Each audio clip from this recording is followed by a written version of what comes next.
Hello friends, निश्चय IAS के current affairs programme में आपका स्वागत है। पश्चिम एशिया में जैसा कि लगातार संघर्ष चल रहा है और इस संघर्ष में ड्रोन के महत्व को उजागर किया है। जैसा कि ईरान ने अपने ड्रोन को उपयोग करके बहुत जगह उसने अटैक किया, बहुत सारे इंफ्रास्ट्रक्चर को उसने नष्ट किया ड्रोन का। तो ड्रोन के प्रभुत्व को किस तरीके से ईरान ने इस सैन्य संघर्ष में उत्पन्न किया है, ये लगातार देखने वाली बात रही है। तो ऐसे में भारत के लिए भी ये बहुत ही महत्वपूर्ण हो जाता है कि ड्रोन युद्ध के दौर में किस तरीके से वो अपने नए सैन्य रणनीति की तैयारी कर रहा है।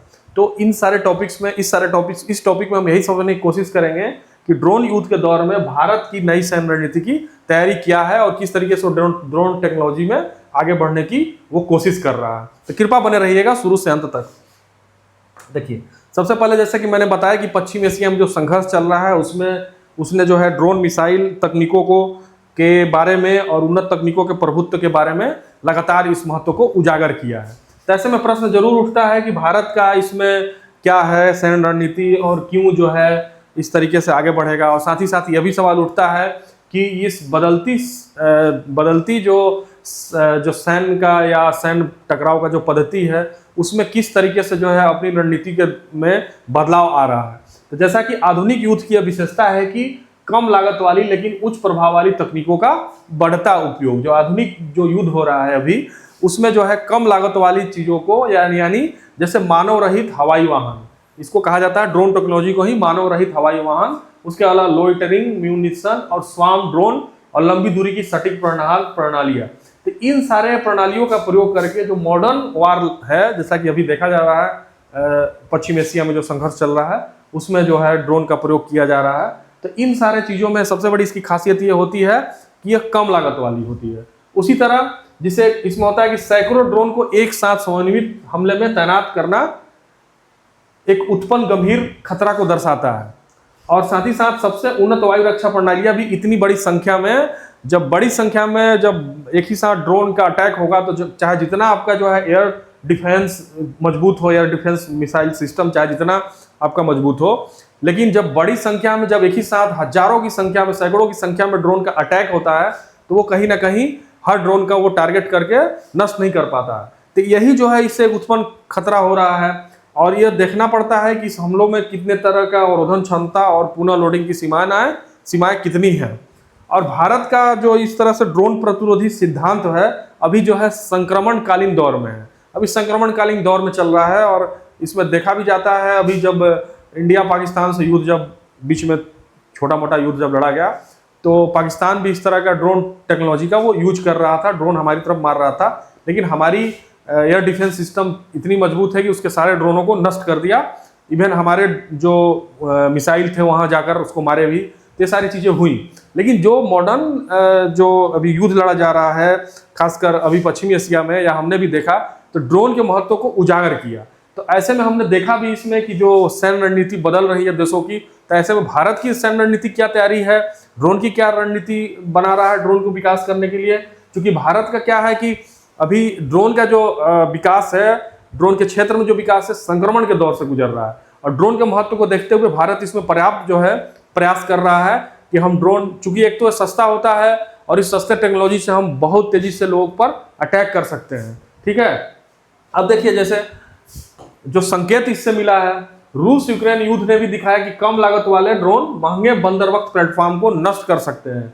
ठीक है, और नारगोनो काराबाग युद्ध ने पारंपरिक युद्ध पर लोइटरिंग म्यूनिशन के निर्णायक प्रभाव को उजागर किया। गाजा पट्टी संघर्ष में भी यह देखा गया कि गैर सैन्य अभिनेता जो है ड्रोन का उपयोग निगरानी और लक्षित हमलों के लिए कर सकते हैं। तो ये लगातार जो है वैश्विक जो संघर्ष उत्पन्न हो रहा है उस संघर्ष में भी इसके महत्व को देखा गया, चाहे रसिया का युद्ध हो, रसिया यूक्रेन का युद्ध हो, चाहे जो है और गाजा पट्टी का संघर्ष हो, या फिर भारत पाकिस्तान का भी था तो उसमें भी इस तरह का अभी देखने को मिला, या इसके अलावा अभी जो हाल का जो सबसे बड़ा उदाहरण है पश्चिम एशिया में किस तरीके से ईरान ड्रोन का यूज कर रहा है। तो इन सारे चीज़ों को देखकर हम लोग इसके बारे में ये कहा जा सकता है कि भारत में इसके लिए क्या प्रयास किया जा रहा है। जैसे अब देखिए कि भारत की संस्थागत और रणनीतिक प्रतिक्रिया इसको लेकर क्या है। पहला है एकीकृत ड्रोन डिटेक्शन और इंटरडिक्शन सिस्टम, और यह है DRDO डीआरडीओ और भारत इलेक्ट्रॉनिक्स लिमिटेड द्वारा विकसित यह व्यापक प्रतिरोधी ड्रोन समाधान है, ठीक है, जिसमें 5 से 8 किलोमीटर की दूरी पर ड्रोन का पता लगाने में यह सक्षम है। मान लीजिए ड्रोन हो और 2 से 5 किलोमीटर की सीमा में संचार संकेतों को जाम कर सकता है। निकट दूरी पर लेजर आधारित निर्देशित ऊर्जा हथियारों से खतरों को निष्क्रिय कर सकता है।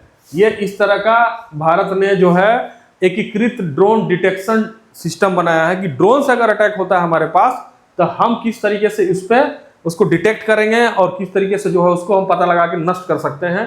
जिसका नाम है एकीकृत ड्रोन डिटेक्शन और इंटरडिक्शन सिस्टम। ये किसका है? डीआरडीओ और plus electronics, Bharat electronics limited यानी बीईएल, दोनों का संयुक्त उद्यम है और इसके द्वारा इसको विकास किया गया, इसको विकसित किया गया है। और इसमें जो है अब इसकी क्षमता और इसकी जो विशेषता है इसको आपने बताया मैंने। अब देखिए कि इसमें क्या है, भार्गवास्त्र एंटी स्वार्म सिस्टम, इसमें भी बनाया है कि anti swarm system. Solar defence and aerospace limited द्वारा विकसित यह कम लागत वाला स्वदेशी प्रतिरोधी ड्रोन सिस्टम है जो माइक्रो रॉकेट्स का उपयोग कर स्वार्म ड्रोन को हार्ड किल मोड में नष्ट कर सकता है। भारतीय सेना ने निगरानी और कमिकाजे ड्रोन की बड़े पैमाने पर खरीद शुरू की है ताकि रक्षात्मक और आक्रामक दोनों क्षमताओं को बढ़ाया जा सके। एक तरफ तो मतलब ड्रोन डिटेक्शन प्रणाली की तरफ भारत की तैयारी दिखने को मिल रही है, दूसरी तरीके से भारतीय सेना ड्रोन की पर्याप्त खरीद कर रही है ताकि हम दोनों तरह से जैसे डिफेंसिव भी हो सके और एग्रेसिव भी हो सके, दोनों क्षमताओं में हम बढ़ चढ़ के ड्रोन का मुकाबला कर सके। अब देखिए भारत की मिसाइल संरचना को भी समझ लीजिए क्योंकि ये कहीं ना कहीं उससे जुड़ी हुई चीज है। जैसे देखिए बहुस्तरीय बैलिस्टिक मिसाइल रक्षा प्रणाली, यह भी डीआरडीओ का है। जैसे पृथ्वी एयर डिफेंस इंटरसेप्टर 50 से 180 किलोमीटर ऊंचाई पर आने वाले मिसाइलों को वायुमंडल के बाहर अवरोधित करने के लिए डिजाइन किया गया है, ठीक है, पृथ्वी एयर डिफेंस सिस्टम। उसी तरह advance air defence system interceptor वायुमंडल के अंदर अंतिम चरण में 30 किलोमीटर तक की ऊंचाई पर खतरों को निष्क्रिय करने के लिए बनाया गया है। तो ये दोनों बहुत ध्यान से समझ लीजिए, इस तरह का क्वेश्चन पीटी में बहुत पूछ दिया जाता है कि एडवांस एयर डिफेंस इंटरसेप्टर क्या है या पृथ्वी एयर डिफेंस इंटरसेप्टर क्या है और इसकी विशेषता क्या है, इसकी क्षमता क्या है, कृपया आप ध्यान से देख लीजिए। अब देखिए कि स्तरीय वायु रक्षा कवच क्या है। S-400 ट्रायम्फ रूस द्वारा विकसित अत्याधुनिक मोबाइल सतह से आकाश मिसाइल प्रणाली जिसे भारत में लंबी दूरी की वायु रक्षा क्षमता बढ़ाने के लिए शामिल किया गया है, ठीक है। उसी तरह मध्यम दूरी इजराइल के साथ सब विकसित बराक 8 भूमि और नैसैनिक संसाधनों के लिए 360 डिग्री सुरक्षा कवच प्रदान करता है। उसी तरह लंबी दूरी का स्वदेशी आकाश प्रणाली और इजराइल का स्पाइडर रणनीतिक बिंदुओं पर मोबाइल सेना इकाइयों की रक्षा करते हैं। ये वायु सेना रक्षा कवच है कि किसी प्रकार का अगर हमारे पास अटैक होता है तो हमारे पास ऑलरेडी इतने एडवांस सिस्टम है, ठीक है। अब जो है इसमें हम अगर आगे की राह की बात करें तो देखते हैं कि एकीकृत थिएटर कमांड का गठन निर्णय निर्धारण को विकेंद्रीकृत करने और थल सेना यानी डिसेंट्रलाइज करने के लिए थल सेना, नौसेना और वायुसेना के बीच बेहतर कोऑर्डिनेशन आवश्यक है, ठीक है। तभी हम जो है इस तरह के अटैक अगर भारत पे होते हैं या इस तरह का युद्ध भविष्य में अगर होता है तो जिस तरह से हम अपने रणनीति में आक्रामकता और रक्षात्मक दोनों चीज को लेकर चल रहे हैं, क्योंकि हम अपने एयर डिफेंस सिस्टम को इतना मजबूत किए हुए हैं, साथ ही साथ ड्रोन को डिटेक्ट करने वाले सिस्टम को डेवलप किए हुए हैं, साथ ही साथ हमने देखा कि ड्रोन की खरीदारी भी की जा रही है। तो हम एक डिफेंसिव मोड में भी हैं और एग्रेसिव मोड में भी हैं कि अगर हमारे पास रक्षा होता है तो हम कैसे अगर हमारे पर अटैक होता है तो किस तरीके से हम डिफेंस करेंगे, साथ ही साथ उस पर हम अटैक करने के लिए हमारे पास कितनी क्षमता मौजूद है। लेकिन इसके लिए जो जरूरी चीज है हमारे लिए जो बताया जा रहा है कि इसके लिए हमको तीनों सेना में एक इस तरह का एकीकृत थिएटर कमांड होना चाहिए कि एक तरह से कोऑर्डिनेशन तीनों सेनाओं में अच्छे से हो और स्पष्ट राजनीतिक और सैन्य उद्देश्यों की परिभाषा, ठीक है।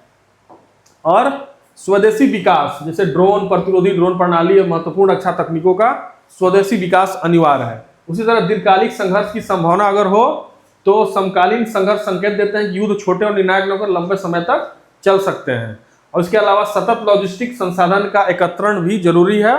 तो जो इस तरीके से जो विश्वव्यापी जो अभी युद्ध जितने हुए हैं हाल के समय में, जो जिससे ये सिग्नल दिया जा रहा है कि कोई युद्ध छोटा नहीं हो रहा, कम समय में नहीं हो रहा है, लंबा भी खींच सकता है, तो उसके लिए हमको लॉजिस्टिक सपोर्ट चाहिए, हमारे उसके लिए अच्छा कोऑर्डिनेशन चाहिए। साथ ही साथ हमारे लिए सारे सिस्टम पर जिस तरीके से भारत काम कर रहा है, जिस तरह से अपनी रणनीति को तैयारी कर रहा है, ये बहुत ही महत्वपूर्ण हो सकता है। जिस तरीके से देखा जा रहा है किस तरीके से युद्ध में कम लागत वाले ड्रोन तकनीक का महत्व बढ़ता जा रहा है।